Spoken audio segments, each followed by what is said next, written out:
What's up, everybody?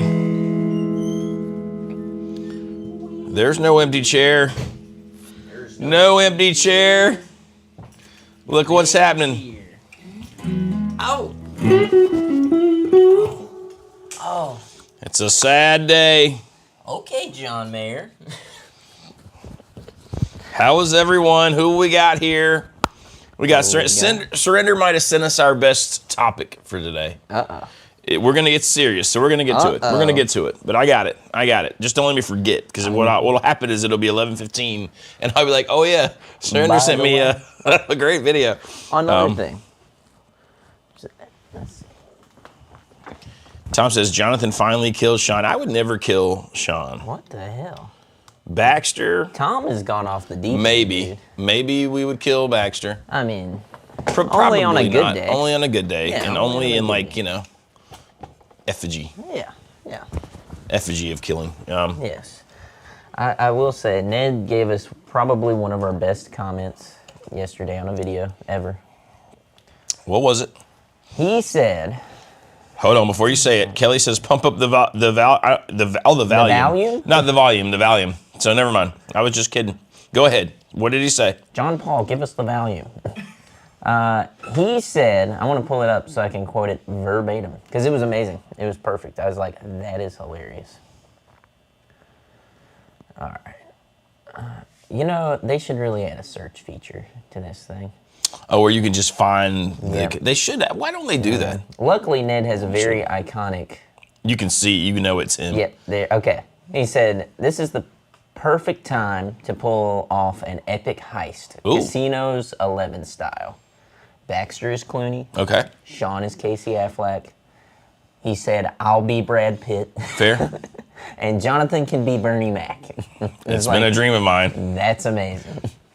Because, yes. But yeah, and then I sent him a joke. I said, why the hell do you get to be Brad Pitt? And he was like, fine, damn it. He was like, I guess I'll just be Don Cheadle instead. It's like, geez. It's fine. Uh-oh, I just got some top secret things from someone that may or may not be in this chat. There's no such thing as secret. Oh, I got the thing too. Look at that. I gave it a heart. Forgive my noodling. Yeah. Tie those noodles up. Tie them back. Forgive me.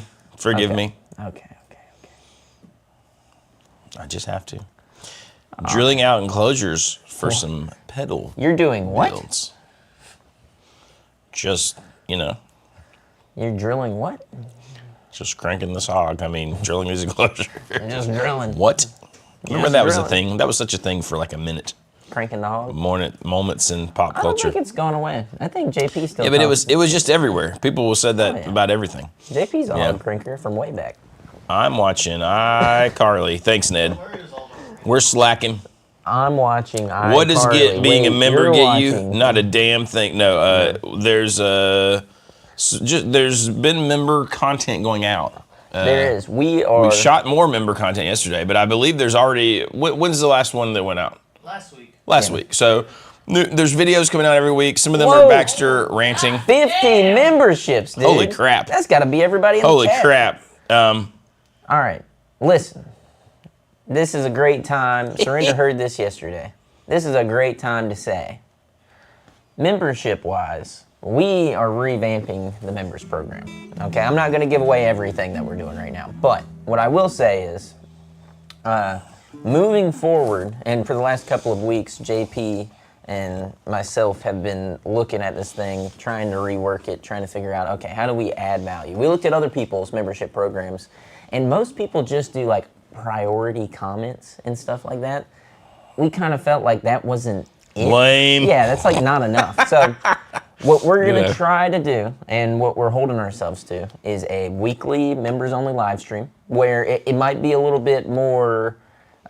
which happened yesterday. Yes. Yeah, it's a little more intimate. It'll be while we're working and doing stuff. But like I was taking photos and I answered questions and unboxed a bunch of guitars that we had just come in. While you were doing that, the live stream was running. Yes. Now, also, which it was kind of fun because I popped out of lessons and was on for a minute. Baxter popped in too. We did a Q&A, and then there's also going to be videos coming from Baxter, myself, and Jonathan too. Not to give too much away, but some of those live streams might even be from Johnny's new place we're going to set up. My studio space is going to include a place to live stream from. So, and I'll be unchained because I'll be in my own home. Yeah. So I can do whatever I want to do. And we can do whatever we want to do. That's right. These are more loosey-goosey, but we can be very informal and also kind of talk to you very honestly about any topic that comes to our mind.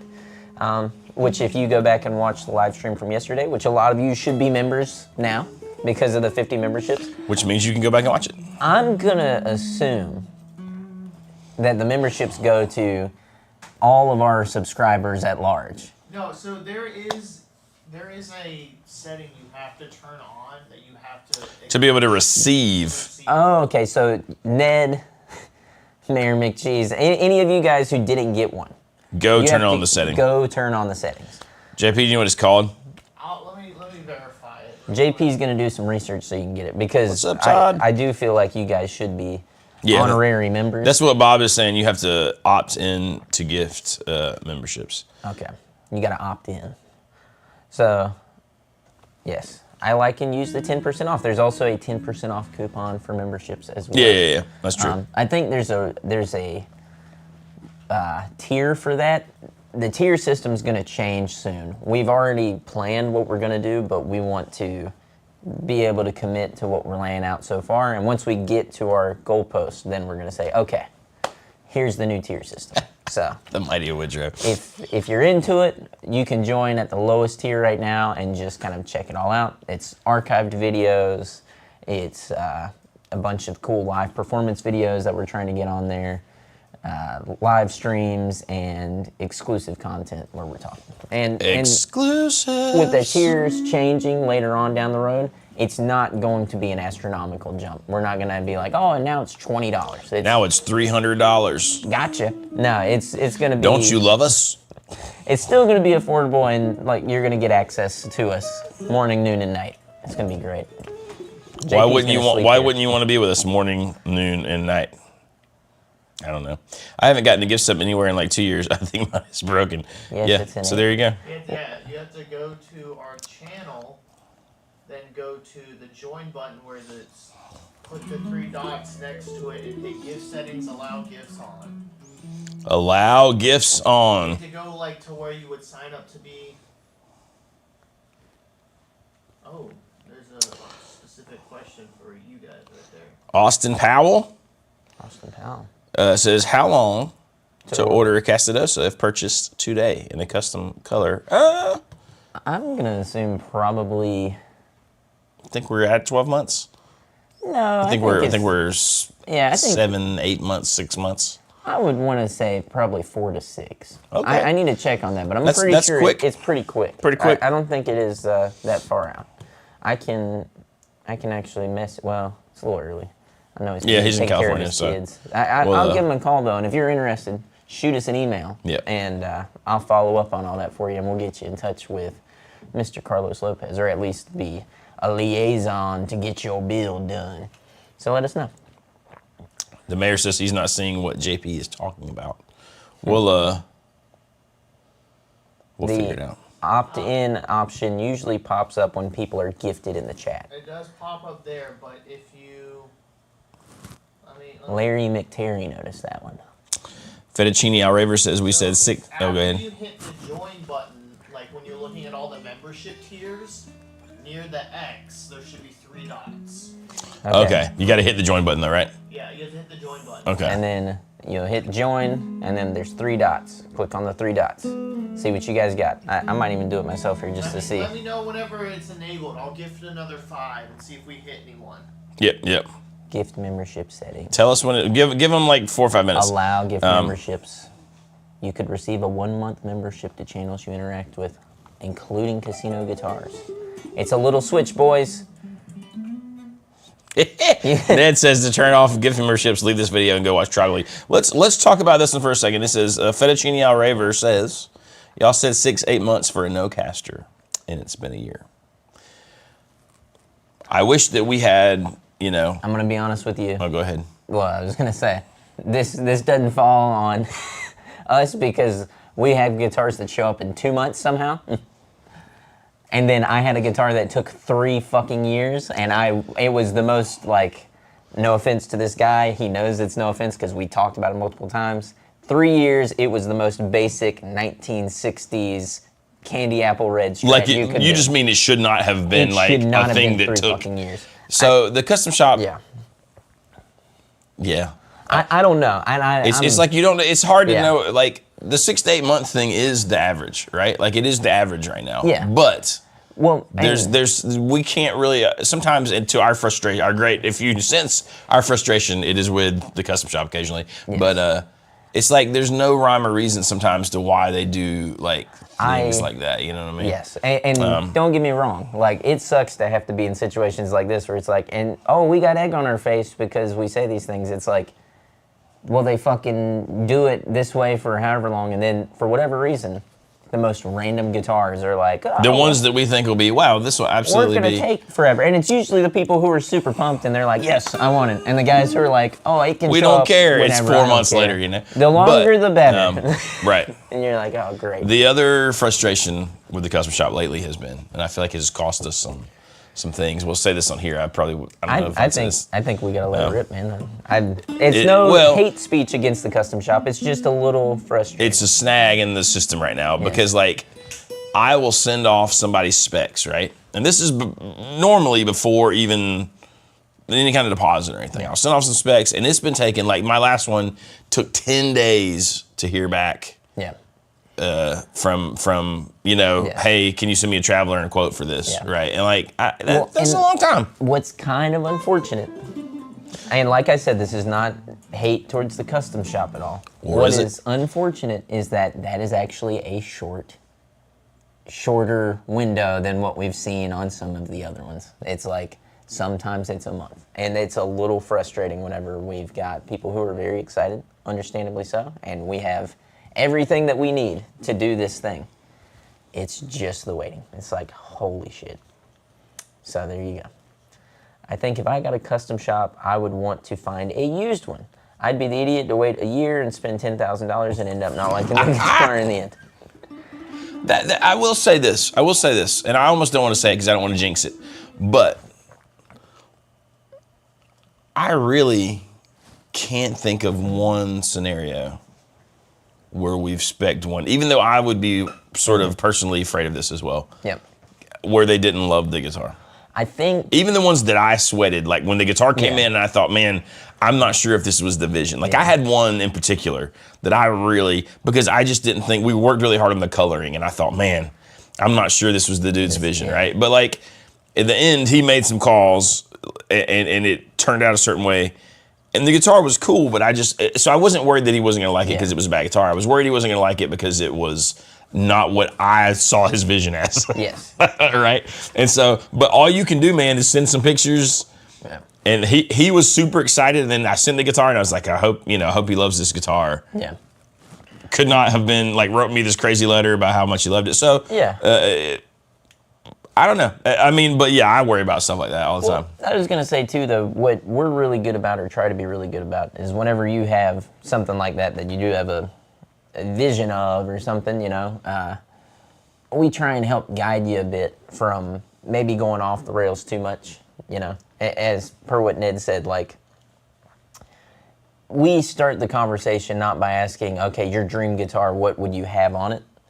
It starts with, well, what kind of music do you like? Yeah. Okay, what sounds do you like? All right, where do you want to go with that? Because what I'm hearing is you'd probably want these things with this guitar, And that's not talking about finish or relicking. That's really talking about the pickups and the neck carve and stuff like that, and the bridge. All of those things accumulatively add up to probably the core, like the heart of the guitar. Finish-wise on the outside, that is where you kind of toe into that risk area. But I've seen stuff that I thought probably wasn't going to work out the way that they thought it would, like the pink and blue Strat. And turned out cool, amazing. Yeah. Well, here's the other thing too. Like, if you are worried about that part, which I like I said, my personality is I'm like, oh God, what if I, because sometimes all the things that you want to work on paper I just don't know if they work the same way. But it could be a used one. It could just be one that's already built. Yeah. That's why we try to keep, like, we got a ton next door. Honestly, we've got probably more than we even have online. Probably close, but there's always new ones, right? And it always takes, by the time pictures and descriptions and all that stuff, sometimes they don't even ever make it to the website. But I think that if I'm also just not patient. Yeah. I'm like, I want the, you know what I mean? Like, I'm ready to buy. I don't know if it's so much just patience, but it's like going in. I enjoy the idea of going in somewhere playing my guitar, right? And like finding it that way, not necessarily speccing it out. And I think at one point I thought that was like what I wanted to do, would be to spec one out. But I don't know if I'd ever spec one out besides maybe something like a Castadosa now. That's just me though. So there you go. It's true. It's true. If I took 10 days to quote a restaurant job, I would never get one. There you go. Yeah. Don't forget to talk about Surrender's topic. Ned says, you got to let the guitar choose you. I like it. Evalonia says, I think if it sounds good with my eyes closed, I'd be fine. I don't give a shit what the hell it looks like. I would say that would make you an outlier. Because I think most of us, whether we want to admit it or not, absolutely care what it looks like. Here's the truth of that. Whenever you walk into a guitar shop, do you hold the guitar first or do you see it first, right? Yeah. It's kind of like whenever we talk about the wonderful women in our lives, we could be like, no, she's beautiful on the inside, whatever it is. You had to see her first, dog. You had to see her first. It's true. You know? Somebody was asking, what was the question? I know, I saw while you're looking for that, Evalonius asked if we were going to the Asheville Guitar Show. I will be there. I think David will be with me, and got to talk to my wife and see if she'd like to come too. And my sweet, sweet good friend Antony will be there as well. There you go. So yeah. Do you think we will ever get Relic Silver Skies? Not why Paul is alive. I don't. I really don't think that we will ever get that. Or PRSs in general. Not from that. You know what I mean? If we do, I would be very, very surprised. If we do, it's because PRS is like, shit, okay, we got to do something radical. Something that they never think that we'd do. Well, like I said, I think if maybe companies do things that go against sometimes the founders' original intent or vision or at their, what are you going to call it, right? Once it like changes hands. So there is a day where Paul will not be the head. He won't be there on the floor anymore. And then some guy's going to say, guys, we're missing out on this Relic market. And then what if it's the next day? Like they've got it all ready to go. The whole team's like, yep, let's do it. Hit the button. Go. Bam. It could be done. What are you going to do? What are you going to want to do? But yeah, I like it. That's the first tip. Sean McKenzie says, I'm specking out my lipstick Squire Strat. Nobody else will ever want to buy it unless I replace the neck. And Sean says, I can come to the cookout on March 17th. I just can't wear Steelers gear. And I think that's fair. There you go. I think that's fair. I don't even think I have any Steelers gear at this point. I do. I probably have a hat somewhere, but it's a hard thing to just not that, maintain, I've never understood people who just... Mayor McShee says, I'd put money on them doing Relics in the next 10 years. They're going to be desperate. I mean, that is very... nice. Mighty Woodrow, you said it. You said it. Uh-oh, we sent 5 memberships. Who got them? Angus Young is now a member. Guys. Man, I knew we were going to get Guys. Holy crap. I knew we were going to get him. I love it. The mayor says you can't touch it. I did miss, if you guys read back up in the comments, because Walker BJJ made some good, some good jokes there about my new rap album. PRS won't get desperate. That's funny. Bang. I mean, everybody could get desperate. Everyone could be. Let me pull out Surrender's video that he sent me. It's from our old pal Phil McKnight. Surrender, dude, how old was this? Well, I could just look it up and see how long ago this was. So he was on an airplane, headed to an island. He was getting a back massage. It's a little strange.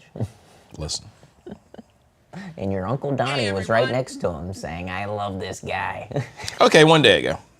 All right. Now, the title of the video is Fender Made by Cort Guitars a Bad Idea? Like Cort, C-O-R-T, like, you know, because they make a lot of people's guitars. But here, let me see. So, let's see. At 8-minute mark, he talks about the Fender plan. At 1255 mentions he used to be a Fender dealer in Arizona and was always number 1 or number 2 out of 10 in sales every year. And goes on at 1255 to say that he now makes way more sales as an influencer using affiliate links than he did as a dealer. I was taken aback because it's difficult enough for the smaller shops, and now manufacturers are favoring influencers because they can push the same, if not more, product than a dealer with greater profit margin because it's direct sales from the manufacturer website. I hope this isn't the new trend. It's also not only just sales from the manufacturer website. Like, we will get affiliate links put on our thing From? Sweetwater. Bam. So It's true. And we don't do that. They just do it. Now, we do get that money if they sell. We do. Which is kind of weird that Sweetwater is making a sell. And like they're still getting their profit, but we're getting a very small. Now, I wouldn't say the profit margins are bigger, but there's no capital up front. Right? When how you would understand that. Yeah. Now, if you got a huge guy like Philip McKnight or like a bigger, you know, millions Rick of subs, Beato. maybe they make some sort of deal with their affiliate link to Fender. And I don't know what that profit margin would be. And maybe Philip McKnight says it here. But I know on the normal affiliate links, I wouldn't say the profit margin was more. I would just say the fact that it is just pure profit. Like there is no, you got to have the guitar there and then you ship it, right? It's just they buy it and it might be direct from Fender. Well, you know, what I was gonna say is like, to me, the point where it'll get egregious is if you see a video where I'm like, American Pro 2 Jazzmaster, whoa, Gibson Les Paul Deluxe 57 reissue, whoa, you know, like if you see people doing that shit, then it's like, okay, well that seems a little like egregious. Well, that seems very I do think on those things, as far as like the rollouts for new products now, that there is a lot of the manufacturers, they do lean towards and push the influencers. Absolutely. Because we're in a weird spot, right? Like where we are a shop, so we buy the product. Yep. But we're also a YouTube channel, right? But we don't do demos always in that capacity. Some of the channels that just, you know, that's their big, elaborate, that's their thing, right? Yes. So, like, we might not get, even though we bought the instrument and are going to sell it, we might get it, we might be way down the list of where we get it. And not only may we be way down the list, I just want to put this out there per us not doing demos all the time of the brand new latest and greatest thing. We try to put our efforts behind the things that we think are really good. So, if you see it on our channel and you see us talking about it, we liked it. You know what I mean? Yeah. And a lot of times it's well, Surrender's great. He'll buy cool things that we not necessarily are getting. Yep. And then we, you know, at some point get to make a cool video about it. You know, in fact, we've got some things queued up here now. I was gonna say it's funny on those videos. And from Kevin people Walsh and hit us up and they're like, "You guys are fucking shills. I can't believe you did this Yamaha thing." It's like we don't sell Yamaha. And so we can really literally say they can't even slap our wrist because we're not a dealer. No. You know what I mean? So it's like, okay, you know, what are you gonna do? I love this. Ned said, Sweetwater takes all my money and they give it to you? Pennies. And pennies don't even exist anymore, so it's fine. But yeah, no, I mean, so is this like, there is a dystopian future where corporations sell directly only and there is no middleman shop, you know, if that's how you tend to view it. I like to hope that, and I think people who are my age and also younger than me seem to lean more towards the area of having physical mediums, right? Physical things. Yeah. Like, you know, I know that's why I like vinyl records. That's why I like anything. It's why I like individual pedals. I like having this singular thing. It's cool. Yes, it is. And that might be a retrograde kind of trend at the moment that'll catch up later on. And people will say, yeah, fuck all that. Nobody wants that. They don't care. But I'm hoping that will always be the case. In the same way of going to independent shows, DIY shows. People complain about ticket prices. That's if you give a fuck about Live Nation. You want to go see some of the coolest bands in North Carolina. I argue you don't have to go through those avenues. There's a great independent venue circuit here. You can go see all kinds of great bands for 15, 20, 25, 30 bucks still. Even $10 at some of them, you know, but that's just the way of the world, I guess. It's the way of the world. So anyways, back to Philip McKnight. Oh wait, here we go. I think people at Phil's level are making 7% of GM, which is crazy and also outpaces some of the sales engineers. Sorry, I was on a ladder and took a sec to type. You're all good. I mean, you know. That's where it is crazy, and I'll say from some of the stuff that we've made off of our affiliate links, I am surprised by how much money it is. I'm like, how the hell are they even making money on the I guitar? don't know if you want to say that. Oh, not for the 2 guitars, just because it feels slimy. Oh, The percentage. 3? Yeah, Really? 3%. There you go. I believe it may be a little bit So- lower. Gross profit. The gross profit. Gross margin. It's gross. No. Yeah, that's kind of funny. Yeah. Would you buy a car straight from the factory shipped to your house? Or does the dealer provide a value? Listen, I hate car dealers, so Well, no offense to anyone who's a car salesman. I just don't like the process. I take that back. There's a guy down from my house who's got his own little dealership, and I bought 3 cars from him now. And I literally feel like I got to know him and his family. I walk onto his little lot. Yeah. What would you like? What would you like to pay? My truck, he just gave me the keys. I mean, I know this is a sales tactic, but you know. It's not. It's an honest. It's an honest sale, right? It's It's not an him honest going, thing. what do I got to do to But get the you last this today, time bud?" I stopped at a friggin', and this will tell you how long ago this was, because one of my children was still a toddler. I go in and I'm looking at this car, and I was just curious, right? Like, we needed a car, and I was just curious. I just wanted a price. The dude sat me down in that little office and wanted me to wait on the manager and all this stuff, and I'm like, look, I got to go. You know what I mean? And my kid's in the car crying, and I had to make a scene to leave. And I'm like, this is ridiculous. That you know is, what I mean? yeah. And I was like, I will never come in your place again, and I never have. So, you know, thing though. yeah. I still want to go drive the fucking car. That's me, right? I still want Right. to be there, right? I want to go and do that thing. You should be able. You Yes. should be able to like go and talk to a guy who knows what he's talking about and Yeah. do a test drive, and then Well, and I think like what you're pointing out is that if you go to the car dealership that is the like Toyota dealership, the Chevrolet dealership, you go to one of those, it's the most fucking asinine process ever because the people are living off of the commission. So they're like, and I know, and I've got some people that I know who are friends who do that, right? And I'm Yeah. just like, man, I still cannot bring myself to go want to be a part of like in that scenario, that system. and it's like at some point, all that stuff will have to catch up with what is cooler than being cool? Being fucking ice cold, dog. All right, so back up. Lay off. You know what I mean? If you work at a car dealership and you're watching this, if you're a real estate broker and you're watching this, back the fuck up, man.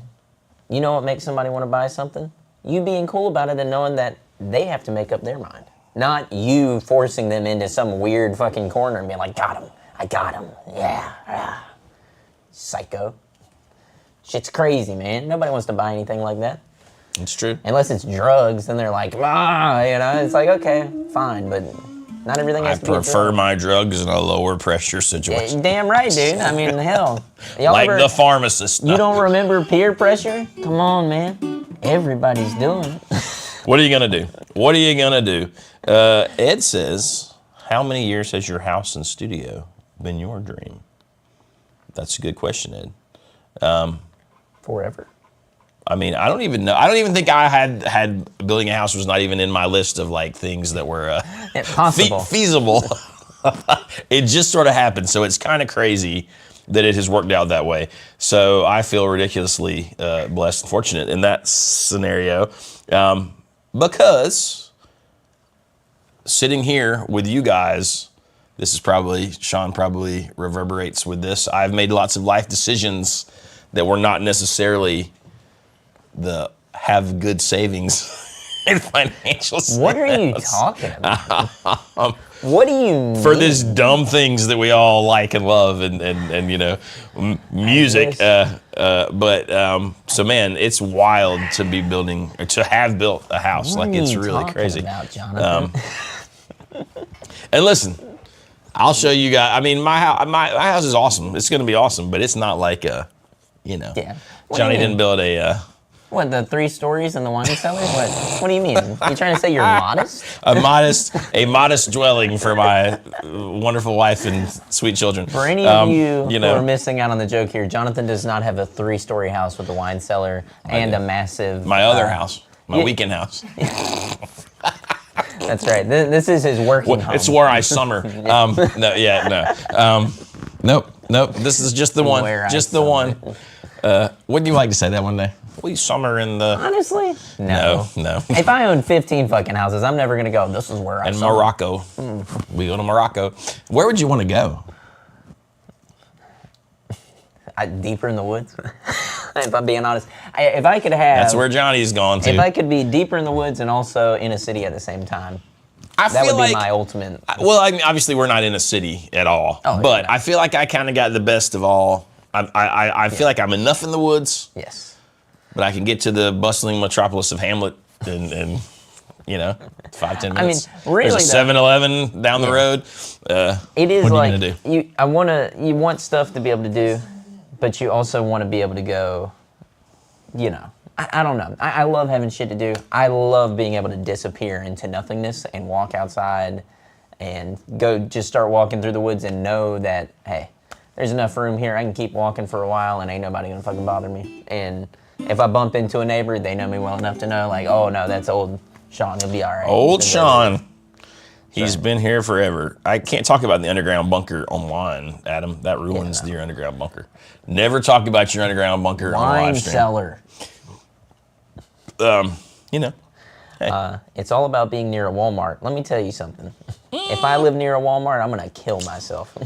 Like, I feel like the worst spot is like there's always those like houses / apartments like behind Walmart.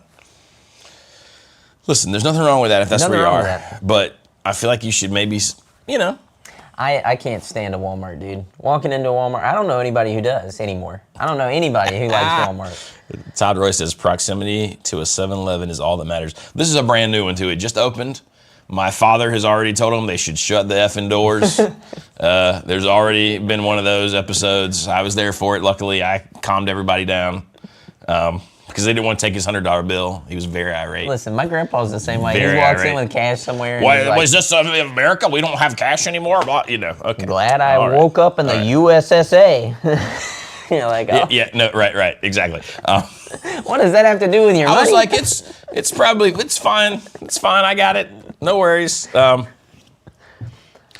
was just telling him how I felt, The Spark Brain said, I feel the same way about Starbucks, Sean, but the damn house blend is so good. They get you coming. They get you going. Bad news. But anyways, I feel like we got taken off from the video. Oh, Philip. I mean, like Philip's not wrong in the fact that, and I love that like we have friends who are concerned about that and don't like that, right? I think that's a good sign that, totally. Hey, this is. There are a lot of things exactly like this that do make it near impossible for a lot of small shops. So surrender's not like you're absolutely right, and honestly,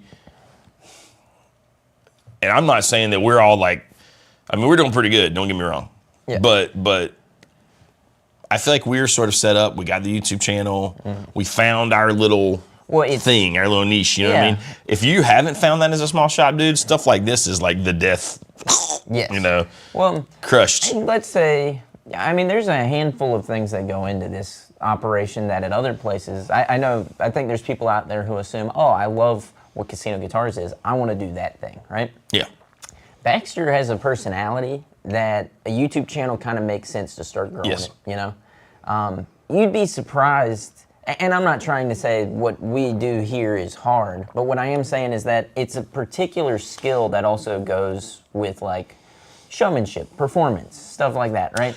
Some people just honestly, and we know guys in the industry who own a guitar shop and they have a team that does the YouTube stuff. They don't, because that's not how they think. They're the business mind of it, If you don't have that, if you are a singular person and then you are trying to attach things to your shop, this whole thing can be extremely tricky for you to get into. And, it's so much more. It's just like being in a band, right? like last night, I was sitting in here, we finished rehearsal, and I'm putting together a reel because that's what you have to do now. You have to find a way to be unique within social media. You have to find a way to market yourself uniquely if you're a guitar shop. You have to go out of your way to figure out what your niche is. Is it speccing out guitars? Is it being boutique? Is it being super mainstream and selling to your local community and building that up, you know? One of my favorite shops up in Chapel Hill, Twin House Music, that's kind of their niche. And they also get out there, they've got a cool online presence too, but primarily their deal is they're in Chapel Hill. They service their local musicians and local touring acts that come through, and they do pretty well, as well as repairs. The mayor's saying that he talking about Philip McKnight, went deep on that live stream about like kind of how the manufacturers are kind of screwing over dealers. There's been talk about that amongst the folks that we know, the independents, the sort of bigger independent players.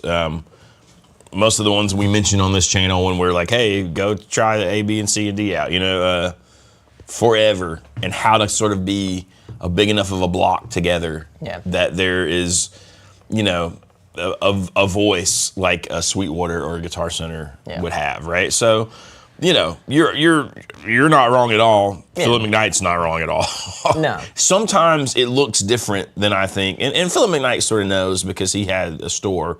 I do think it's changed slightly since when Philip McKnight had a store. Yeah. And I do think probably there's a guy on YouTube, his name's like Gary or something, and he's got a store somewhere in the like New England Northeast, and he talks about how he called the prices and the guitar apocalypse and all this stuff. Yeah. Same kind of vibe, right? But like it seems to me like Gary, the model of what Phil's store was and what Gary's store are the stores that I worked at before I ever came here, before Guitar Center. Yep. They're small, they're mom and pop, they do a certain thing. Mm-hmm. I don't know how any of those places survive. Well, you know what I mean? Like, and again, we've carved out a thing, and I don't know how much of what we get is because we have a YouTube channel and a little bit of a voice, and we've carved out a niche, and that they give us a lot of latitude, or if it's changed that much across the board. I think it's a combination of those things. I think it's a combination. I think there's been an evolution within the industry. Right. Especially, you're seeing more personalities be invested into a guitar shop, where I think those personalities were there before, but they were totally built within the idea of the personal in-store sale, right? So you got bigger personalities coming out of it. And then I think, too, some manufacturers have done the direct sales, and they're seeing the things that go wrong with that side and how hard it is for them to maintain that. And they're trying to strengthen their independent dealers because they know how much it means to have a guitar in the hands of people to buy it, right? There's no way that, and I've heard the horror stories of people buying direct and sending a guitar back up to almost 10 times.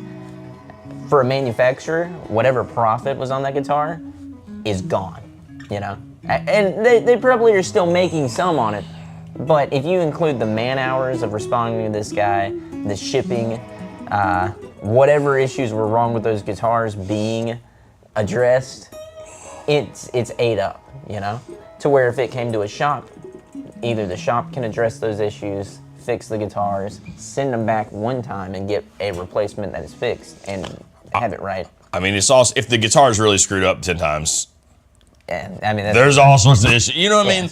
On both sides, right? Like there's all sorts of issues. The customer is a little crazy too in that situation, but sometimes that is the case, right?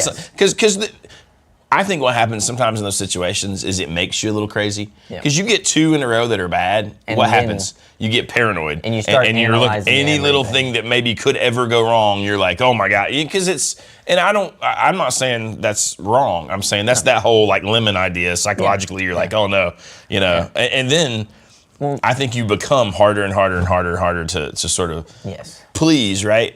Rightfully so. I'm not blaming it all that on the customer. I'm just saying, that's why that system, it's bad. Exactly. Well, and that's why having an independent shop that can address these issues and also talk through things with customers, right? Like I got this Jazzmaster here. You've seen this probably a million times. So right here, you see the little bubbles and the finish right there, and it pops right at the edge of the fretboard where it comes out. I wouldn't be able to show this to you on a camera, right? But whenever I got this, that issue there was already there. It was there before. It doesn't matter. Like, it's fine. It doesn't affect how I play the guitar. I think a lot of people, though, and you know as well as I do, somebody would pick up this guitar in the shop and they would see this one detail, and it's done. The guitar is ruined. This is the worst fucking guitar they've ever held all of a sudden. I mean, there's fucking arm bracelet wear on this bitch already. There's fucking dings and shit on the back. Like, why would I worry about that whenever I'm gonna play the thing? I guess is my thought. So let's talk about this. So Transparent Crunch says he will take less customer service if it means 50%. Basically saying the problem is people who sell direct but don't discount. For example, Dunlop sells 50% pedals in their reverb shop. On the other hand, companies like JHS and Earthquaker charge retail. Now, I can understand if there are blemishes or something's wrong with them, but they're seconds. Do you know what I mean? But here's the issue with that, right? Let's say that we buy guitars from Fender at a certain price, which we do, and then we sell them, and Fender sets the map. Yep. Where our minimum advertised price. We're allowed to sell it. And that's the same for everyone. That's why now, it's kind of outdated to come in and look up. I mean, like, the prices are across the board. Like, if you look at Guitar Center, Casino Guitars, Chicago Music Exchange, Sweetwater, the price starts at the same for everyone, right? Now, not to say that you can't discount, but they're advertised the same, right? Well, let's say that Fender does that. And then you see on their website, they're offering this thing that we have to sell for X amount. For less money, but we already bought ours from Fender. Yep. How would we ever sell ours? Where's our incentive to ever buy anything from Fender?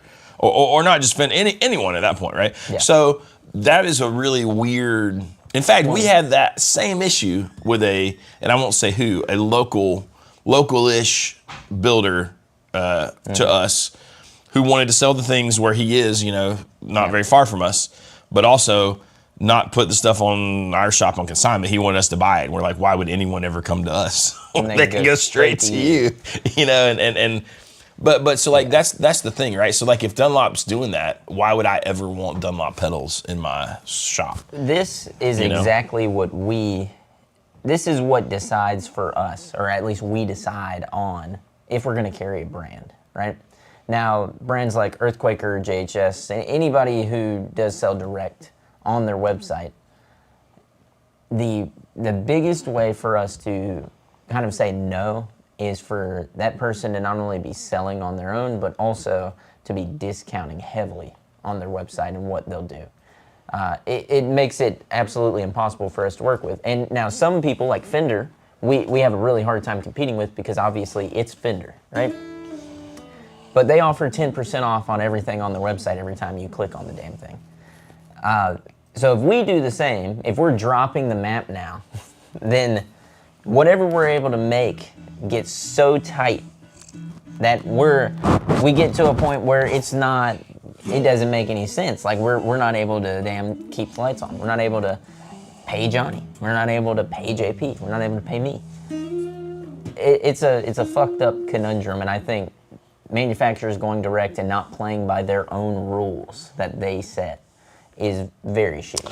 Which now, and here's a great thing. Chad, and our pal Chad says, I tried to negotiate a lower price at the Gibson Garage. The salesman said they don't do that there because they don't want to undercut the dealers. And actually, we've experienced that too. We experienced it with Jack. There is no, nope. We'll negotiate with you on a Gibson if you want it, but to within reason, right? Yes. Yeah, they're at the Gibson Garage, they're not. And that is one of the reasons that we really respect and don't mind the Gibson Garage so much, because they at least... Mm-hmm.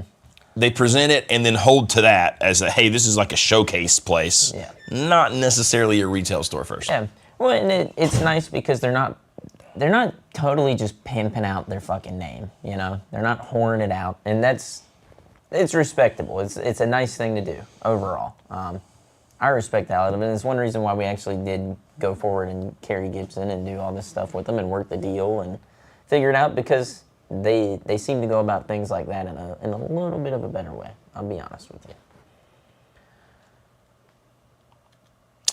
you. Transparent Crash says dealer networks never benefit from breaks. I mean, there's no good. I mean, I kind of wish no one would do direct sales, or just don't have dealers. You know what I mean? Or and build your own shops or make it online, or But it's hard to see the best of all worlds, kind of thing. Spark Brain said, I would like to see Baxter break down the profit in selling guitars in depth. I don't think people know that the profit margin is so thin for small stores. On the membership stuff, which you're a member, he actually shot a video this past weekend. Doing that. Yes. Unfortunately, the video, there was a setting on the camera that was wrong. He's going to reshoot those, though, and he'll have one where he's going to kind of go deep into the business side of guitar shops. So if you're interested in that, check it out on our members. Yeah. What are you going to do? Chase Bliss cut out dealers for the most profit, for the most part. Sorry. I think they cut them out all the way. Yes. I don't think it was the most part. I think they dropped all their dealers. I think that is also fine. Like that to me doesn't bother me. That is better than keeping your dealers and then, undercutting like hamstringing them in every Yes. And listen, that was one of our big things with the new CEO at Fender, right? We kind of said, hey man, we haven't heard him mention the dealers once. And in the Asian market, they built this big flagship store, and is that the way things are going to go? And then talking to him, he assured us, hey man, we're dealers are super important to us. Turns out, I think we really like him. Yep. I'm hopefully, I think we're going to see good stuff, right? But that was exactly a big concern, and that would have been a big concern with any CEO, right? Like a brand that we are so sort of in bed with, But they probably will open up a flagship store in America. But I'll tell you this: after talking to sweet Ed Bud Cole, it's a great name to say fast. Ed Bud Cole. He gave me kind of hope that it's probably going to be more akin to what a Gibson Garage is. And I do kind of see him as being the bright future of Fender to come. So, dude, meeting him and seeing him, learning a bit more about his history, not just meaning like who he's been CEO or where he's worked, like knowing that he is an actual legit musician. Yeah. Makes a big difference, I think. That he comes from within Fender makes a big difference. Yes, he's been at Fender for a long time. I'm like, man, okay. I'm excited for Mr. Ed Bud Cole. So, I want to give him a piggyback ride. You could. I could. He could hop on my back. He would. Be fun. Have you wore your shirts yet? I have. At home. I'm bad at that. Painting them every day. That's right. They were good shirts. It is not that we wear them or not. It was just the gesture. The gesture was delightful. The thought, the man, the myth. What's the starting auction price for JR Strat? That's a great question. God, this is the one that will hurt me a little bit, folks. I mean, the Gretsch will too, but I'm actually plugged into my Supro behind me that is also for sale in the auction. I think 35 is probably where I want to start on my Strat. So this is it's faded metallic teal over black. So it's a paint over. It is got Josefina pickups, and it's just very good. Like when I saw it, I was like, oof, I got to have that. I mean, it's a really killer guitar.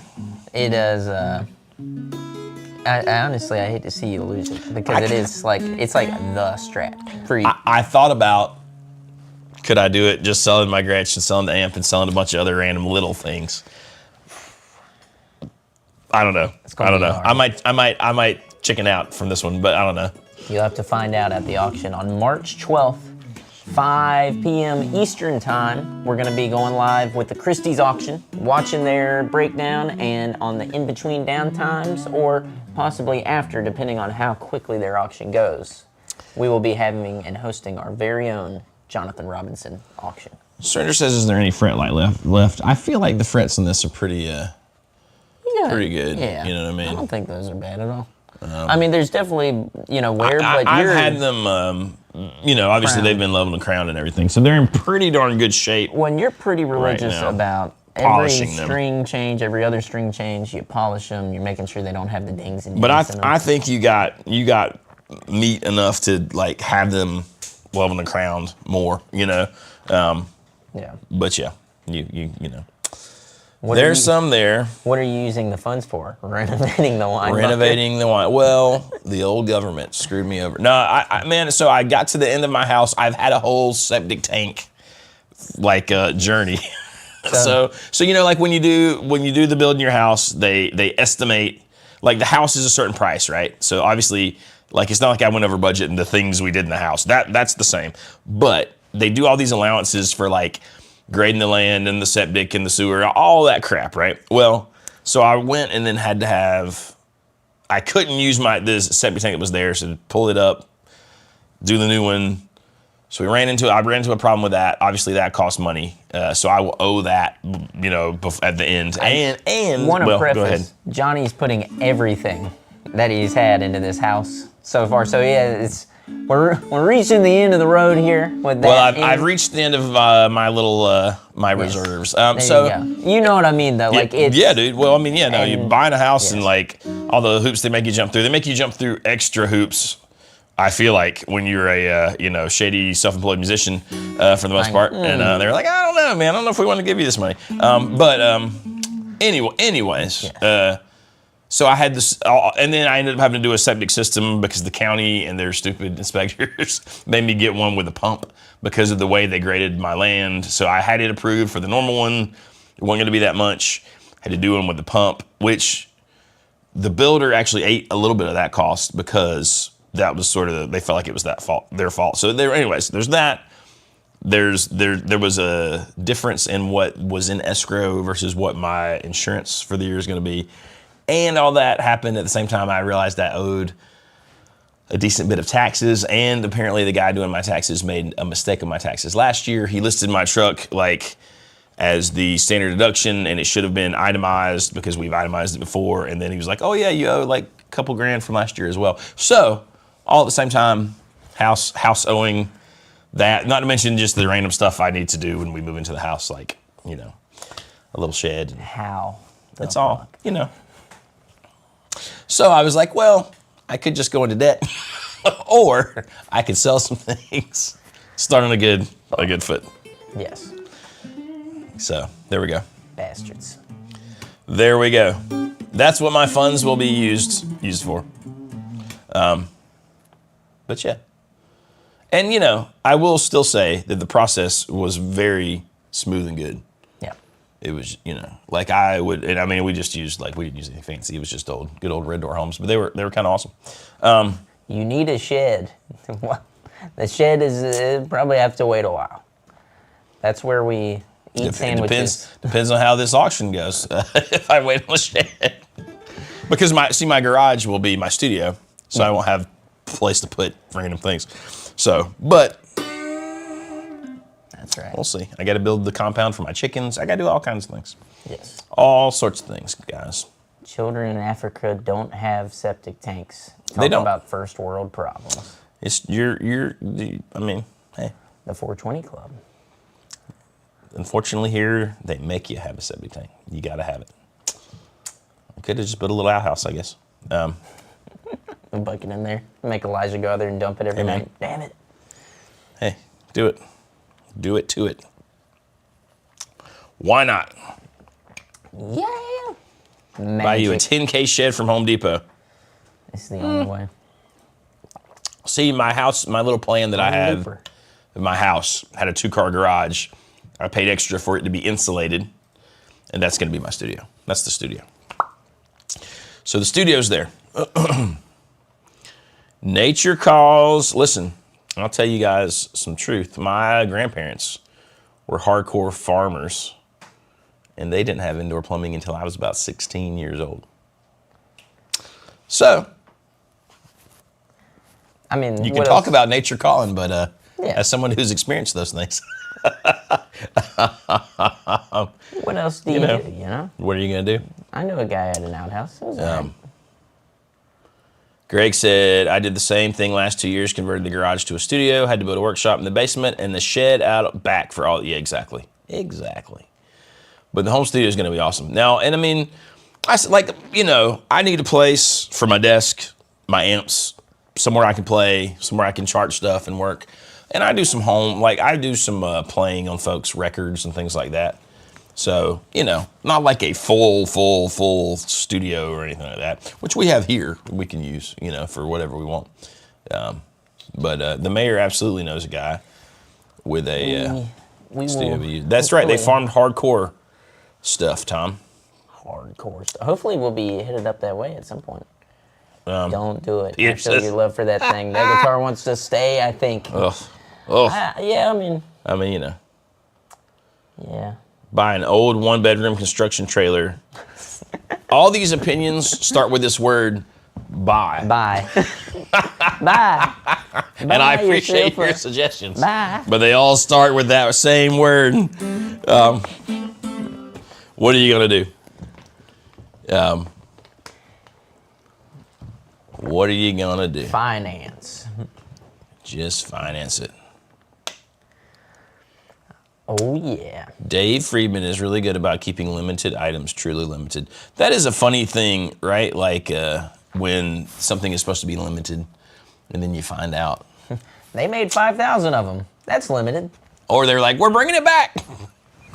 We get stuff in all the time for people who like think that the thing they got. Oh, yeah. Because it says limited in the name or like, you know what I mean? My favorite is the Esteban limited editions, and they're numbered on the back. Dude. And it's like one of 25,000. I'm like, what the fuck? It's just amazing, dude. But I'm with the mayor. Like, when you're going to do that junk, being transparent. I also hate when I see something's limited and it takes me like an hour to track down how many are actually being made, or is it the deal where it's like, well, we're going to make them for this time period. We didn't set a number. You know what I mean? So we might make 200, we might make 20,000. Well, it's like Ned said. It's limited to as many as we can sell. Yep. It's like this thing, you know? It's more of like a limited release, you know? Like we're doing this for fucking 45 days, which we're at day 14, something like that, 15. I could be wrong on that. But Memo 146376 says thanks for the gift sub, whoever did it. That was either... Could have been Surrender, it could have been JP over there. That's right. Yeah. Tom says my wife's Strat 4 says limited on the liftgate too. No lowballing. I know what I have. But yeah. You know, what are you gonna do? Oh shit, I'm running out of time. Running out of time. Sean, what else is happening in the world?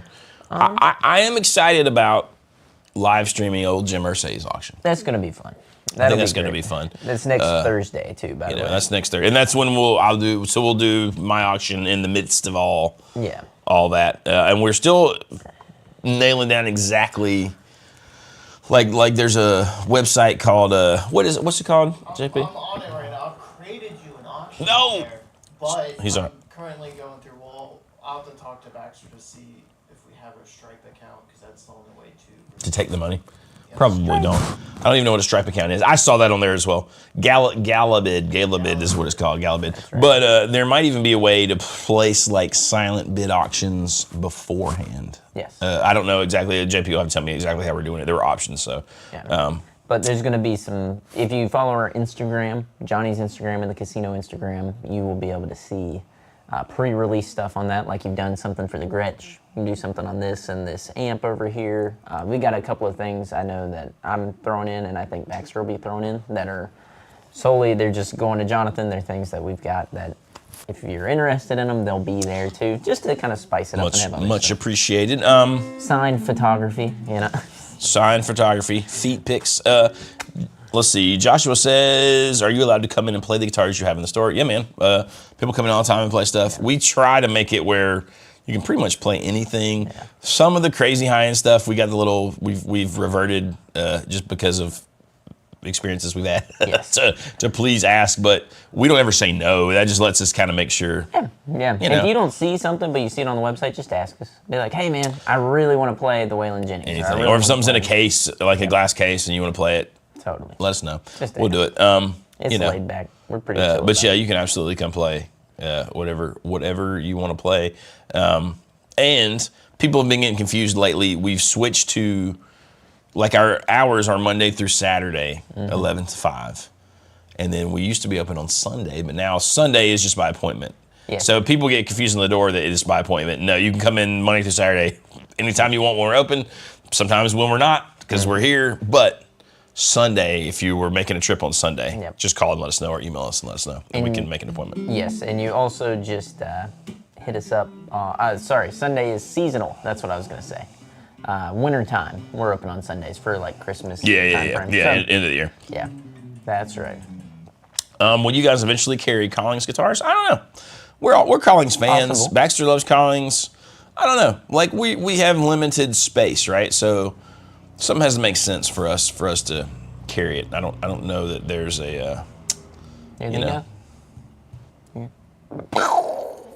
Well, there you go. Some nice helicopters overhead.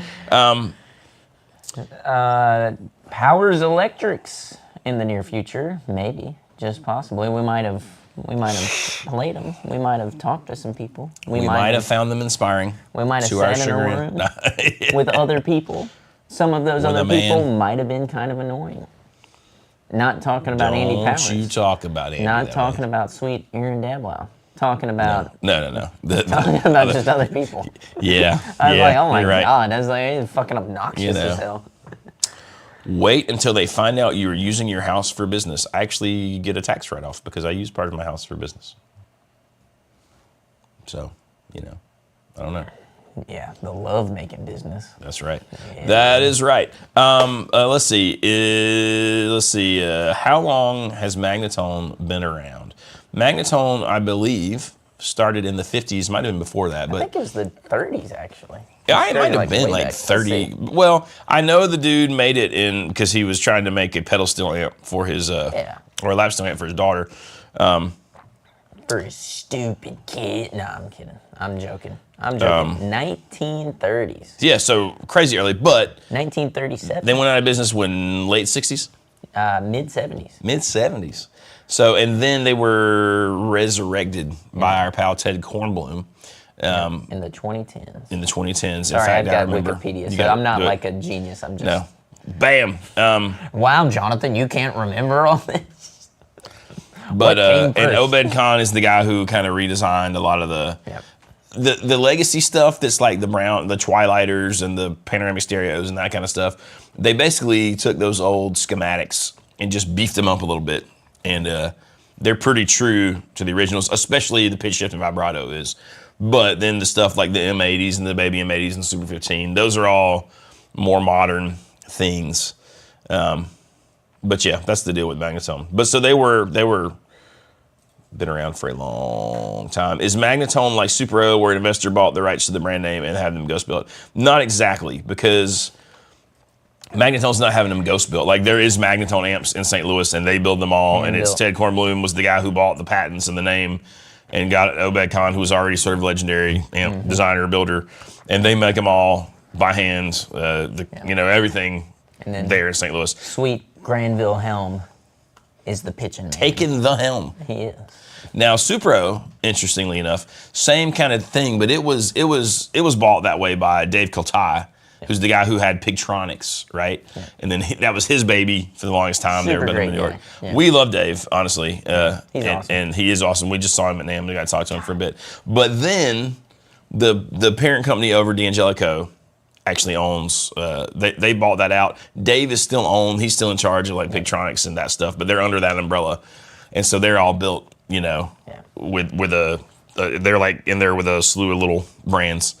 So that's the deal with Supro now. I actually think they've focused a bit and are probably making, for a while there it was like, I got a little iffy, but I feel like they're making really good amps. Supro is. Yeah. And I still, man, we've got a handful of those old the blue rhino looking ones that were like that kind of denim-y color that he first started coming back out with, like the Royal Reverb. And we've got a Titan, I think, in there.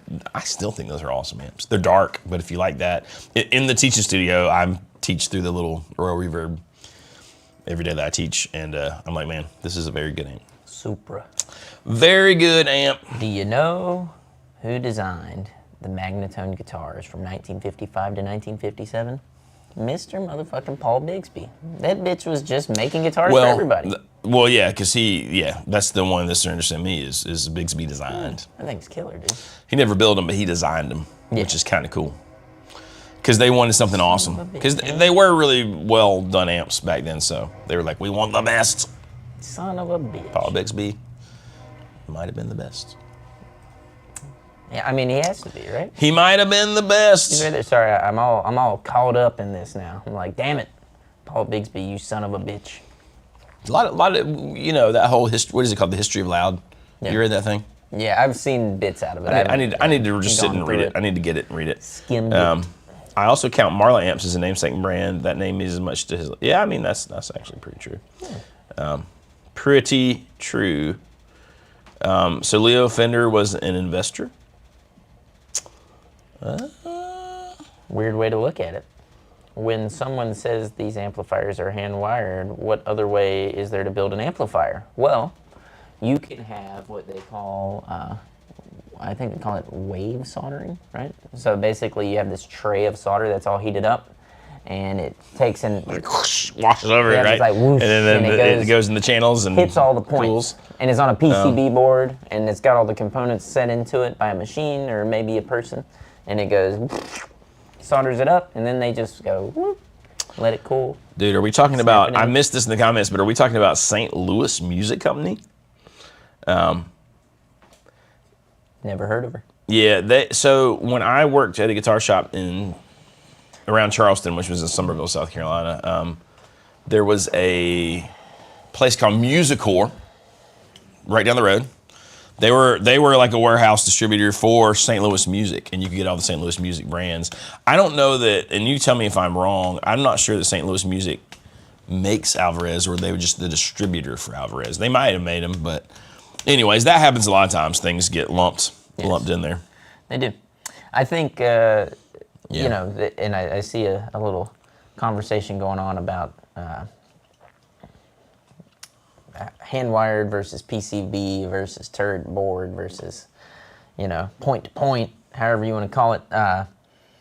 I think all these things are fine. You know, it's whatever. I think PCB is the most likely to probably give you issues, but just play them, you know? Well, give you issues and then, like, not necessarily be able to rectify the issue. Oh, yeah, it's fucked. You know, it's like, oh, shit. Like, if you've ever worked on a PCB board, you know it's about aggravating as hell. But, I mean, there's so many amps now that are hand-wired components to the PCB. Yeah. And some of those are still workable, right? Like, the water is, like, super muddied these days, I'd say. Yeah. You know what I mean? Yeah. Like, super muddied. Listen, and then 30 years ago, you could have an argument. You could be like, that fucking thing sucks, because the Hot Rod Deluxes would burn up, you know? Like, well, there's sort of like, you could argue there's like built-in obsolescence, you know what I mean? Where like, oh, okay, it's gonna last that 5-year warranty, but you know, day one of year 6, bam. Thank you. That's the way to look at it. If you want to have an issue with it, it's that they're building it to break. Right. I mean, you know, but also you should yell at the fucking light bulb companies. The refrigerator companies, dude. Refrigerator companies. And washing machine companies. Washing dryers. Washer and dryers used to last for like 20 fucking years. Listen, there's still washing machines that like my parents or like my parents' had. Yep. They're gonna work forever. When all of your stuff with computers and iPad screens on them die, your smart washer and and same thing with refrigerators. There's still refrigerators from the 70s that work great. Yes. And you buy a new one, dude, and it's like, oh wait, I'm gonna fucking all this stuff is broken. Your refrigerator and your washing machine and how it's got all these bells and whistles and it'll fucking play the radio and podcast and shit and show you the weather. What about the You don't need that. You do not need that. The refrigerators that tell you what you need on your shopping list. Have you seen that junk? Yes, fuck yourself. Be responsible. Open the damn door. No, I refuse. Oh, I'm out of milk. I refuse. I don't have eggs. Like, fucking use your goddamn head. I'm sorry. Man, that shit, it's stupid. It's stupid shit. Just make me a thing that'll last when you spend $2 or $3 grand on it, you know? Did you guys have issues with the Strat Kunifi pickups being dead on arrival? I'll be honest with you. We had an issue with the bridge pickup in our giveaway. But I'm gonna go ahead and tell you guys, I like being upfront. I don't like there being any fucking mystique or mystery here. I tried everything I could to rectify it and fix that issue. I have a custom shop hand wound pickup. I'm gonna put in that. No. So it will be 2 Kunafis and a custom shop pickup in the bridge. So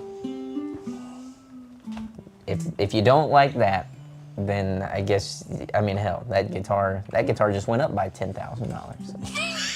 $10,000. Oh my God. Yes. $10,000. Now listen, I appreciate the work that goes into hand wired or point to point. I appreciate the work in fuzz pedals where they, you know, fucking make the circuit without a board at all. Like that's so dope. It is sick. People should keep doing that. But also, I think we should all just, you know, plug in the shit and be like, how's that See if sound? you like it. Do I like this? Is this cool? See if you like it. You ain't gotta, you know, I mean, fuck. It's like that finish issue on a guitar. Like, did you play the fucking thing? You know, like I talked to a guy about it the other day, asked me for a damn ruler, and he was like, I need to measure some stuff up. I'm like, dude, play what was just that? Play it. Just what? I just saw play that. it. I wanted to be like, no. Sorry, you can't Well, drag your tape measure over our guitars. and I mean, listen. like the specs are available, right? Like, Yeah. you either like the way if you're here. I understand if you're not here and you call and you say, hey, how long Absolutely. is this thing? But if you're here But and it's if I like you can- like it or you don't, If I can hold both of these guitars, then why the hell do I need a tape measure? Like, or like make one to weigh it while you're Oh like, is my it heavy God. or is it? I mean, you know, Yeah, and I like- guess I kind of get that, but I'm sorry, I can't though, because I'm just, you know, it's the difference. Like if you go to a restaurant, right? Do you send your food back when it's fucked up? I don't. I watch the movie Waiting, all right? It's common sense. Sometimes you just gotta go, oh, okay. dude, when I'm with people and they do that, I'm just like, And whenever, I've had stuff where I might ask for something, right? Like you might ask for loaded fries. You might ask for, hey, could you add this to this? Could you take this out? If they don't, I either remove it myself or they come back and say, hey, I just want to let you know, this didn't come with my meal. But I'm not worried about it. Just make sure I don't get charged for it. That's it. Simplify your problems, people. Don't amplify them. You're crazy. or do whatever you want to do. Live miserably. Who am I to tell you what to do with your life? Don't make your own decisions. Let a number decide. Who am I? If you both could only play one guitar for the rest of your life, what would it be? Jonathan said, this Strat. That's hard, man. That Because is you hard. have to pick it between an acoustic and electric. Oh, electric all day. Yeah, I mean, me too, probably. But man, it's ugh. Like I'd be super torn right now between my Telly and my 335.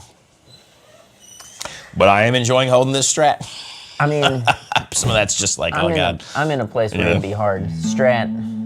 If it comes down to what I'm most comfortable with, it's probably gonna be my Strat. It's probably gonna be my Telly. Yeah. Even though I love the way my 335 sounds. But the Telly is just like, it's not a thought. It's not, there's no thought involved. It is. And the 335, I'm getting there, but it's not, it's still, you know, it's hard to replace years and years and years and years and years. It is. You know. That it is. You can both only play one guitar, though. You have to share it. Oh, we have to collaborate to pick. I could default to a Telly, but I would probably push you in the area of saying, hey, I needed to be an HS Telly. To me, that's the magic. Yeah, I can hear that. I can understand that. I'm like, we can go that way. JR keeping the Falcon? Question mark. That is on the auction block. Now listen, there's a chance that nobody buys any of them. So, Fuck no, I don't and then want that I'll just be piece of shit. screwed. No, but no, it is going for sale. It is going for sale for sure. Sadly, and we did the little reel the other day, and I was like, dang, it sounds good. Oh, Sean's like, no, it doesn't. Sean hates Gretches. He hates Clapton. He hates Gretches. He hates freedom. He hates life. That's it. You're right. He hates babies. That's right, comrade. He tolerates puppies. That's it. That is right, comrade. No. It's about time you started to understand, my friend. Huh? No, but Falcon. The only 3 big things I'm selling: my Super Amulet, which is not that big. That's a minor-ish, mid-level thing. But the big things are my Falcon and this Strat. Ugh. And then we're throwing in some damn, like I said, some pedals. I got a rev. We'll add some incidentals. Yes, just some things around it. No magnetone, sadly. Somebody was for saying, I'm gonna gun for a magnetone. And I was like, sorry. I didn't have the heart to say, No, you're not. Hand signed magnetone, dude. Well, Unless Granville wants to donate. He wants to donate one. We'll sell it. We'll sign to whatever. listen, Granville, if you're out there, he's sometimes sneaking in there. He's Sometimes he watching. does. He does live miserably, Sean. That we should make a shirt like that. That just says that quotes: "Live miserably" in your name. Live miserably. Kind of funny. We're still talking about PCBs. Damn it, boys! I done set the law. Nobody cares. We just give the people what they want. Just make it sound. I will say this, right? Like, well, there is probably a case to be made that in the beginning, more of the PCBs work. There's more issues when somebody's hand soldered and everything that they left as a cold joint or like. It's easy to rectify most of the time. Yes. But it happens a lot, you know. And then again, you get into that psychological thing where my crazy expensive amp didn't work. You know what I mean? And then you start hearing noises and things. But it's boutique, and then right. It's like. But you know. That's the key behind the word boutique. But it is like it's there's just all these things to weigh out, right? Yes. So which again, I think you're exactly right, Sean. It's what makes you happy, what sounds great, what do you like to play? What do you like to plug into? It really comes down, in my mind, I don't want to spend my whole time with guitar, with music, like I like to write songs. I like to get nerdy about production stuff. I like to try things. I don't like to spend all my time diving into the details of exactly why this thing is working in the way that it's working and what that means to me, right? I'd almost use something to a fault, like until it breaks. You know what I'm saying? So, and listen, if it breaks, it breaks. You just gotta be like, damn, let's ride it. I mean, I would hate to not use something that I loved because I found out it was a PCB or not. Yeah. Well, it's like the guy with the tape measure. Imagine you sit down. I sit down and I play a guitar. And you're like, this was my favorite. This is the but man, it measures fucking 11/16. guitar ever. Can I have a tape measure? Oh, fuck. It's not for me. You're like, you loved it, dude. Though. What's wrong with you loved it, and it was 7.1 pounds, and you'll only play things that are under 7. How many of you guys got married, and then years down the line, it's dangerous territory. You dangerous territory. Fuck. She's a little crazy. No shit, Sherlock. Like, get with it. You know, it's like, whatever. Like, that's just what it is, okay? You're getting married I would to say, an instrument. be thankful that it took you years to realize. I have a lot of questions about that, honestly. How did it take you years? How did it take years? What happened? What were you doing? Found Well, they started digging into the specs. Oh. You see what I'm saying? Looking under the hood sometimes. Looking under the hood. Leave it alone. If Don't meet your heroes, they say. If there's magic, don't meet your heroes. Straight up. Don't open them. Get over it. Don't let the magic smoke out. It's like all these guys digging into this stuff and ripping them apart and it's like no one that you respect does that shit, dude. Like, why would you? Like, but Joe Bonamassa, not even Joe Bonamassa. No, he doesn't actually. I mean, like, he comes way more down on the just play it side of things. The biggest fucking nerd on the planet is like, sometimes you just know. Keep the magic in it and know. And I'm like, I can get behind Mayor McCheese on this. I think PCBs are often done cheaply, and that's the issue. Totally. When done right, they should be as good or better than anything. I mean, like that's so true for so many things, right? Like, there's a good way to do things, and there's a bad way to do things. There's lots of good ways to do things. Yes. So having it done badly once, whatever. That's perfectly fine. I think if you are that invested into it, definitely go for that. But I mean, I don't know. No, I mean, there is a part in me. There's a part in my little heart that says, "Oh, I like hand-wired amps."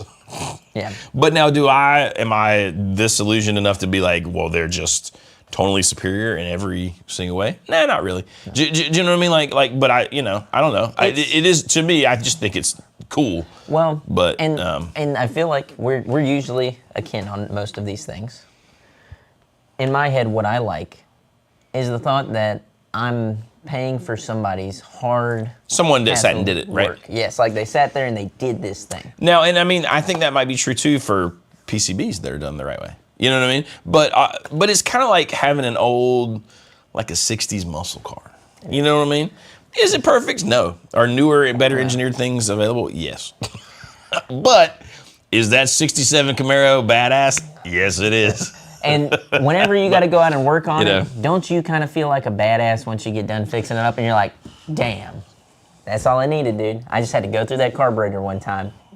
Took me 3 hours and I fucking cussed a lot, but that's what and you're going to do it again. You're going to do it again. But you can keep doing it. It's true. It's true. Mojo, the definition of marketing gimmick. Yeah, absolutely. Sure. Here's my thing, though, and I guess we'll chime in on this a little bit more. I think whenever you say that, marketing gimmick, Mojo, right? What do you play guitar for, right?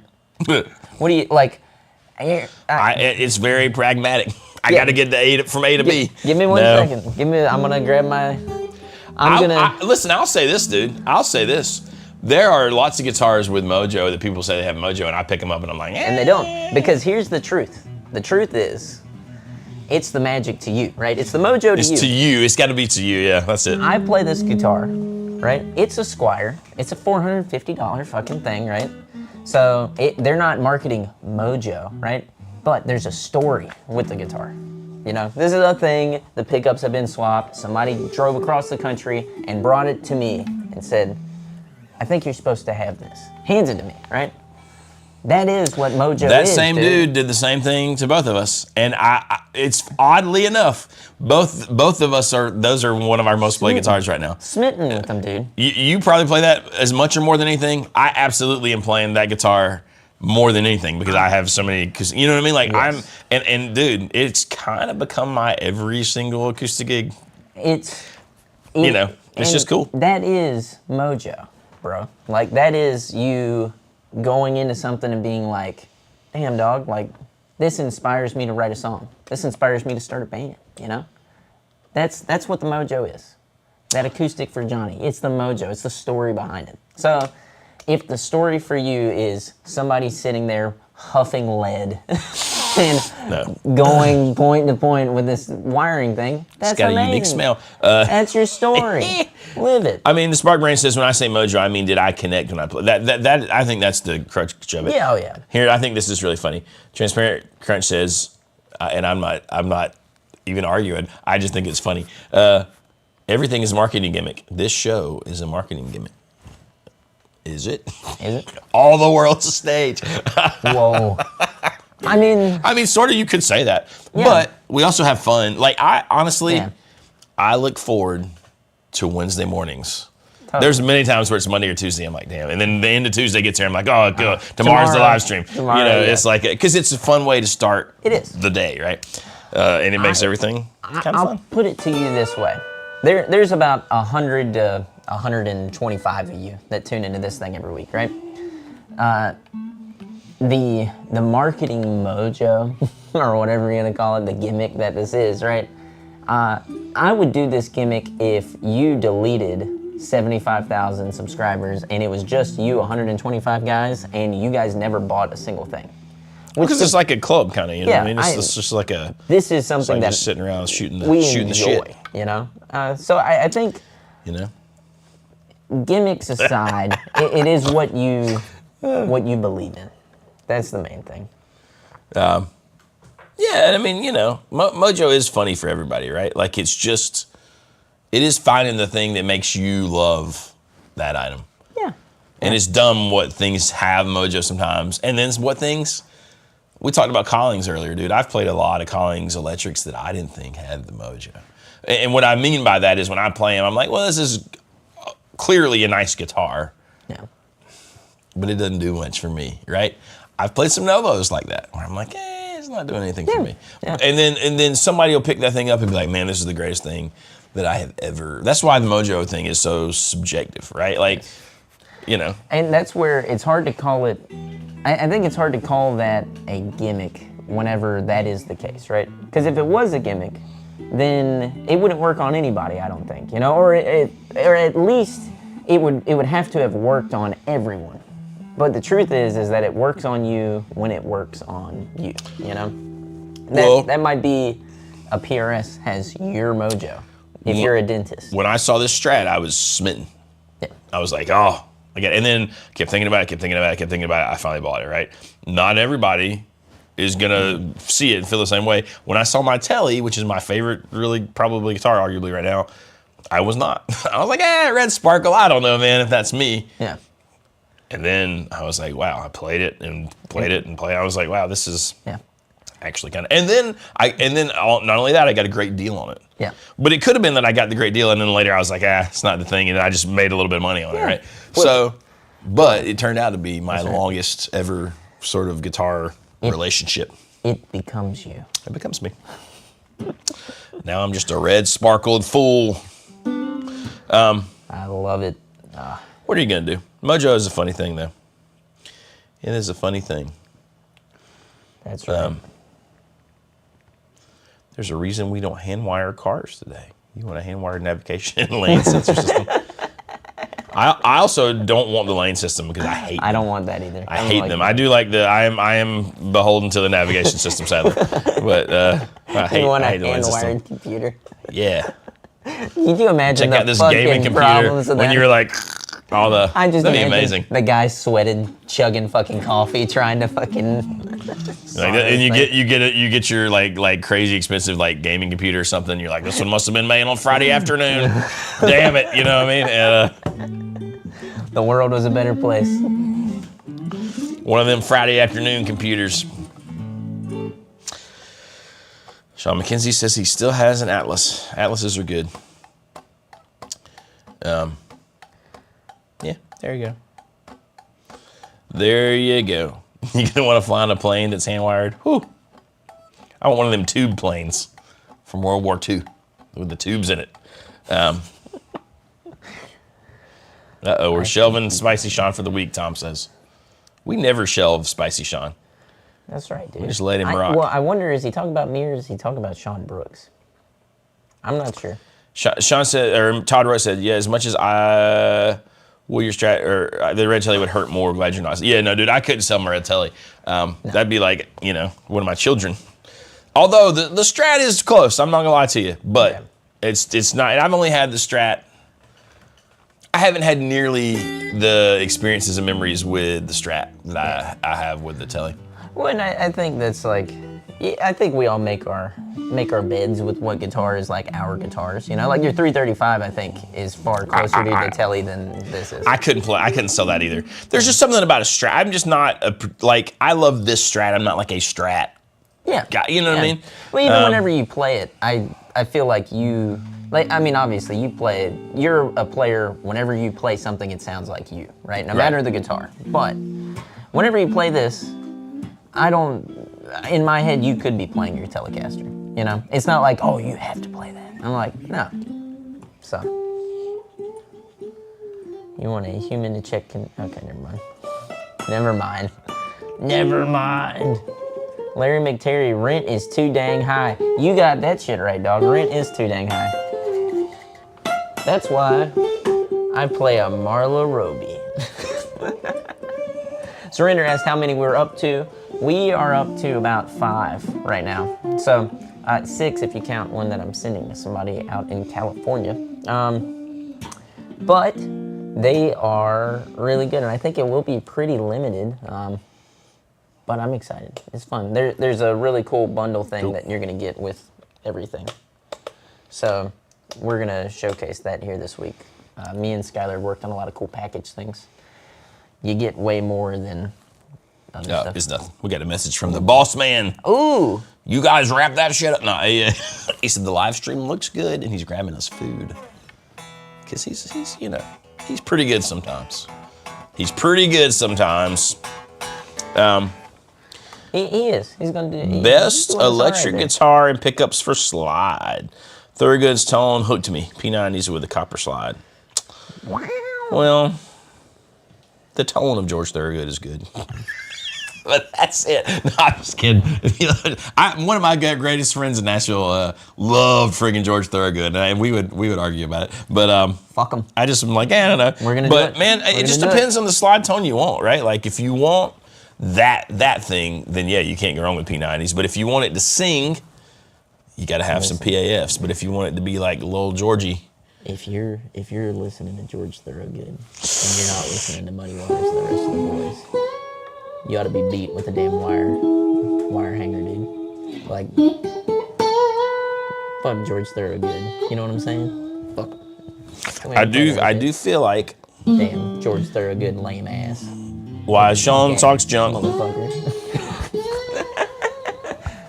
I feel like people sleep on the old Strat for slide. I feel like Strat is it's an underused slide machine. Yeah.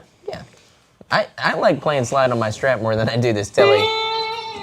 Who was it that said like playing slide on a telly is a motherfucker? Tom Bukovac. Tom Bukovac, Uncle Larry, dude.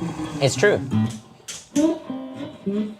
I mean, there is something odd about that, right? Although I like playing slide on my telly, but this was my actually favorite slide guitar for the longest time. The hand-wired amp guys are the same guys riding fixed gear bikes and eating at restaurants called the Vegan Pickle. I'm going to disagree. I think the guys who are playing hand-wired amps are like the I only eat cheeseburgers with bacon on them and fucking drive around in my old-ass muscle car. Like, it's an archaic way of doing things, you know?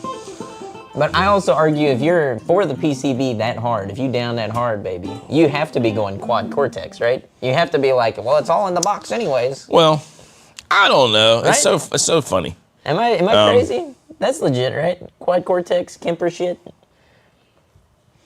Yep. Let's see. Hipsters love artisan.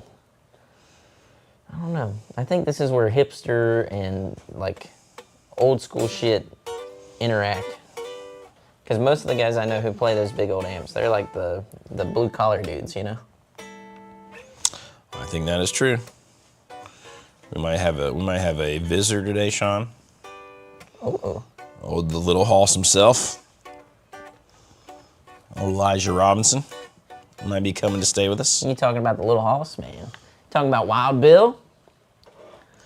Wild Bill. I love that his name is it's spread. Oh yeah, dude. Spread beyond the farm. It's gonna transcend, dude. Wild Bill. I think that's his Wild name Bill. forever. That is his name. Down We at all my, gotta have one. you know. You You gotta have the nickname down there. Back home, I'm guns. What? Dude. Kenny Wayne? Say it ain't so. Kenny Wayne is going quad cortex. Our old pal, What? even our old pal Bobby Hancock is going Helix Stadium. I'm gonna be honest with you. Kenny Wayne, not surprised. Total chump. Dork. You got let's say okay, here's the big thing to divide the chat, and then we'll leave you guys in a maelstrom of hate. You got to listen to one. Is it Kenny Wayne or is it Jobo? Bonamosser or Kenny Wayne? Well, I mean, I'm only going to listen to one Kenny Wayne Shepherd song or the same Joe Bonamassa song 50 times over. I mean, they got songs. They got songs. I think this is going to be crazy, Jobo. I'm going to go Jobo. I don't know the catalog. Kenny Wayne, to me, has never been a legend. Zach, my sweet ZP boy down in Atlanta, Georgia, he's going to be pissed at me. He's going to call me. He's going to be like, man, why you got to do Kenny Wayne like that, man? Don't do Kenny that way. Don't do Kenny They that way, killed man. Kenny. Kenny's cool as shit, dude. I met him once. He was so nice. He was the sweetest ever. But, sorry, that's where I fall. A lot of folks are nice, okay? A lot of folks are nice. No, I don't even know who I'd pick, man. I might lean Bonamassa too, but I don't know. Kenny Wayne Shepherd's got some cool stuff. He's a rawer player to me than Bonamassa. Yeah, but I don't feel like he's I'm going to learn more from Joe Bonamassa's playing, I think. I do remember hearing Blue and Black on the radio when when that came out and being like, oh, listen to that tone. He's the new SRV besides, there's a feel in that. It's not so much even the notes, because it's not like you can play that song if you can play like pentatonic blues. You know what I mean? Like, yeah, I know, I'm sorry. But there's this feel thing that he's got. His touch is like, there's something about it. It is, I will say.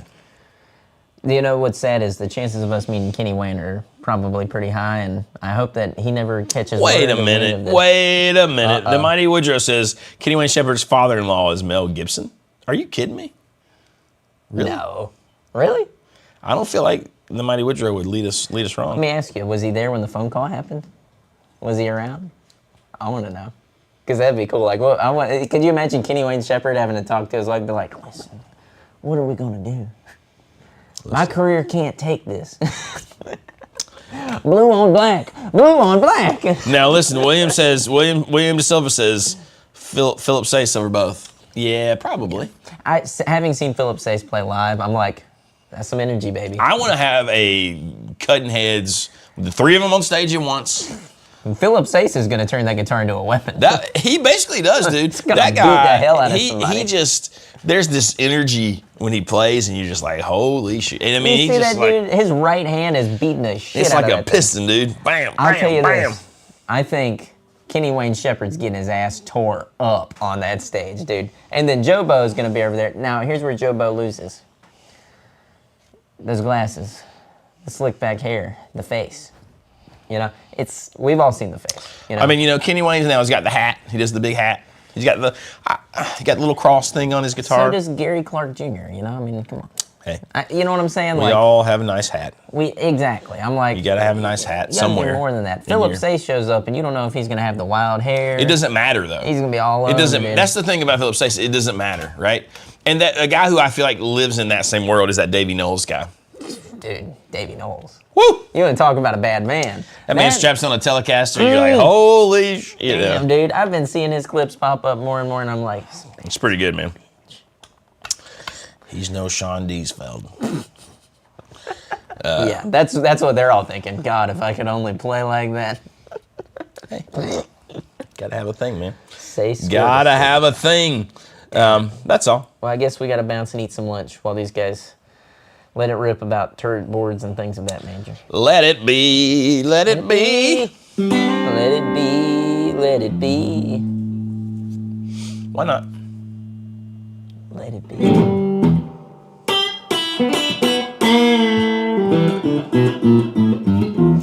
Thanks for hanging out with us.